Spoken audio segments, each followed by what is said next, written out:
Drážďany jsou hlavním městem Spolkové republiky Sasko. Leží na řece Labi a jsou i největším německým městem u hranic s Českou republikou. Během druhé světové války byly téměř celé Drážďany zničeny spojeneckými nálety.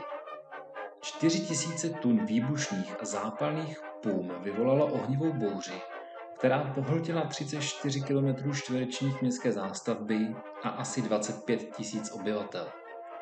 Město i památky byly poté po válce obnoveny. Přesto i v dnešní době dochází k občasným nálezům nevybuchlých bomb.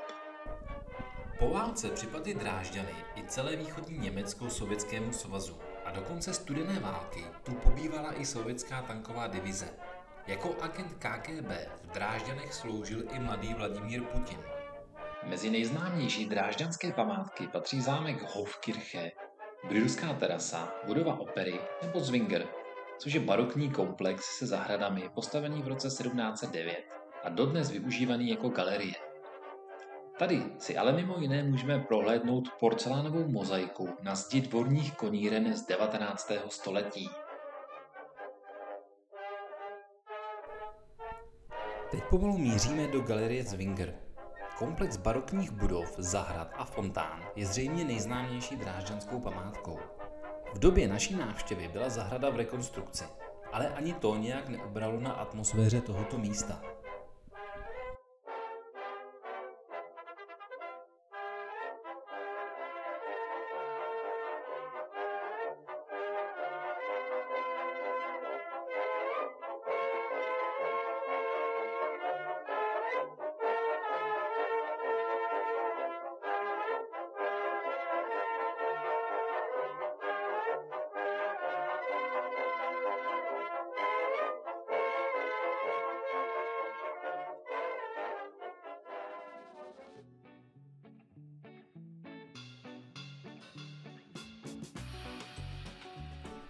Tady se nacházíme uprostřed Theaterplatz.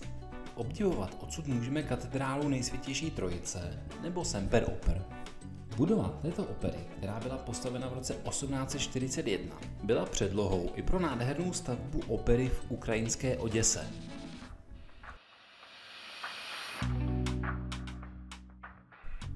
Hlavním cílem mnoha českých turistů mířících do Drážďan ale nebyla opera nebo Zwinger, nejbrž hrabárna levných hadrů Primark.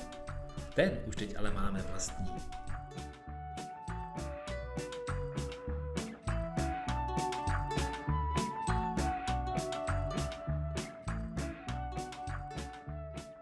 Tady se procházíme po Brühlsche Terrasse směrem k Schlossplatz. Brühlova terasa, přezdívaná Balkon Evropy, se nachází nad břehem Labe. Jedná se o přebudovanou část původního opevnění. Za své jméno vděčí hrabeti Heinrich von Brühlovi, který toto místo nechal přebudovat k obrazu svému.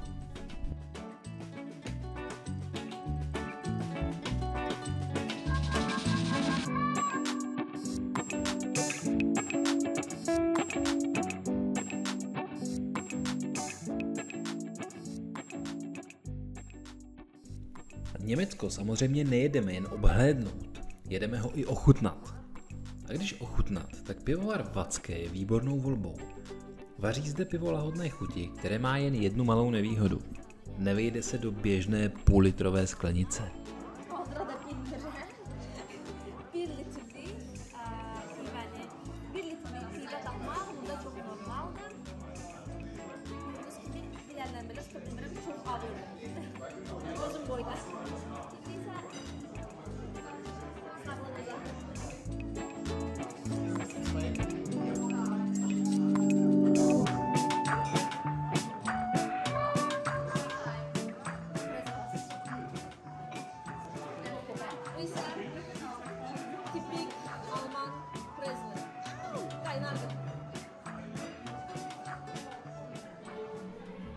Karl Friedrich May, u nás známý jako Karel May, spisovatel a autor románu o Winnetoovi a o Shatrandovi, známém též jako Karaben Nemsí z orientálních dobrodružství.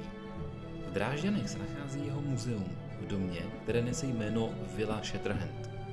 Karl May se narodil v Sasku, mezi Cvikovem a Chemnitz, nedaleko Drážďan, a zemřel ve městě Radebeul, které téměř volně přichází v Drážďany.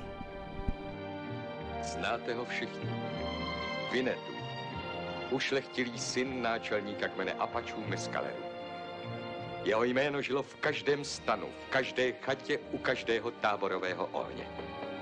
Byl přítelem a ochráncem všech utiskovaných a neúprosným bojovníkem proti bezpráví. Dnes to zní jako pohádka, co před stoletím bylo ještě skutečností. Hořkou, tvrdou skutečností. Poslední zoufalé vzepětí rudých domorodců proti bílým dobyvatelům. Stále dál pronikali pionýři na západ. V jejich stopách následovali dobrodruzi, bandité a desperádi. Apačové byli bělochům přátelsky nakloněni a přesto byl jejich osud spečetěn. Protože vlastnili to, čeho si vetřelci nejvíce cenili. Půdu a zlato.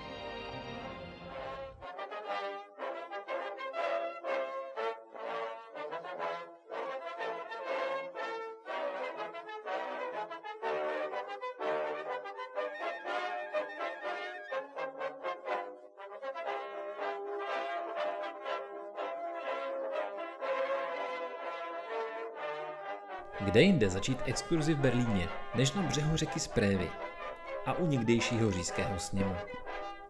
Budova sněmu sloužila svému účelu od roku 1894 do roku 1933, kdy ji úmyslně podpálil nizozemský komunista.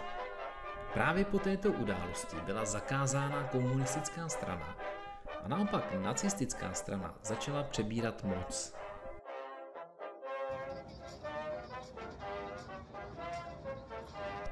Jsme tady svědky podobně významné události? Hnutí říšských občanů, německý Reichsbürgerwehrpfund, tady vystavuje nejen historické vlajky Německé říše, ale i vlajku svého generálního sponzora, Ruské federace. Hnutí neuznává Spolkovou republiku a žije v představě, že Německá říše stále existuje. Nedávno se dokonce pokusili svrhnout vládu. Naštěstí občanů s podobným hnutím mysli v Německu není tolik. Nedaleko Braniborské brány se nachází památník připomínající dobytí Berlína Rudou armádou za druhé světové války. V posledních fázích bojů bránilo 5000 příslušníků Waffen-SS nedaleký říšský sněm proti 150 sovětským divizím, které čítaly okolo 200 000 vojáků. Památník holokaustu tvoří 2711 betonových kvádrů různých velikostí, které mají při pohledu zhora připomínat mořskou hladinu.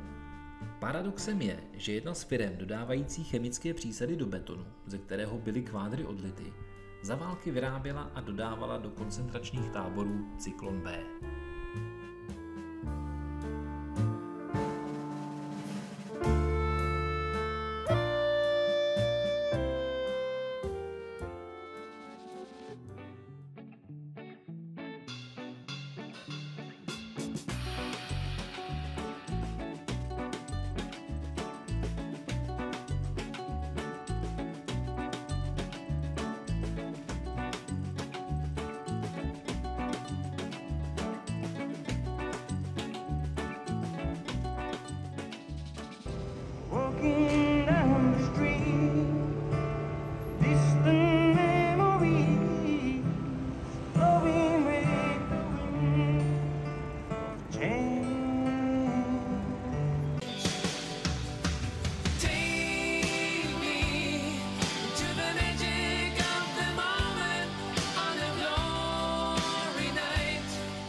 I další berlínský památník odkazuje na neveselé události dějin. V roce 1961 rozdělila Berlín zeď, která měla zamezit útěkům občanů z východního Berlína, kontrolovaného Sověty, do toho západního. 165 km dlouhý symbol studené války vydržel sloužit svému účelu až do listopadu 1989.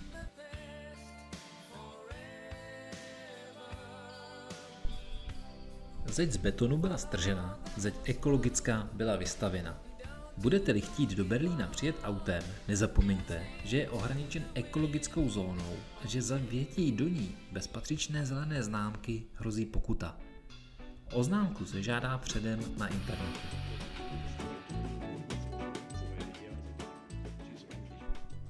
No a závěr musí patřit zvířátkům.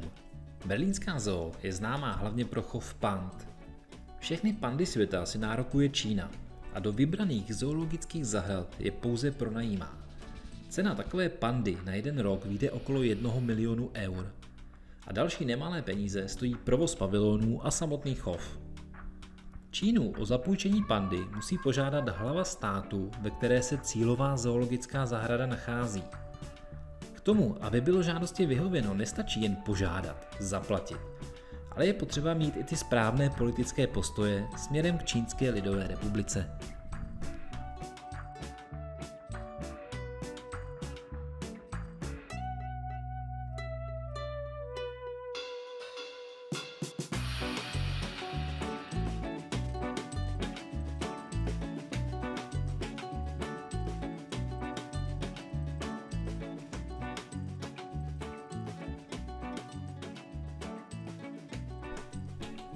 Za návštěvu Berlínská zoo stojí nejen díky pandám, ale i dalším zvířátkům, jako jsou třeba tuleni, tučňáci anebo prasátko.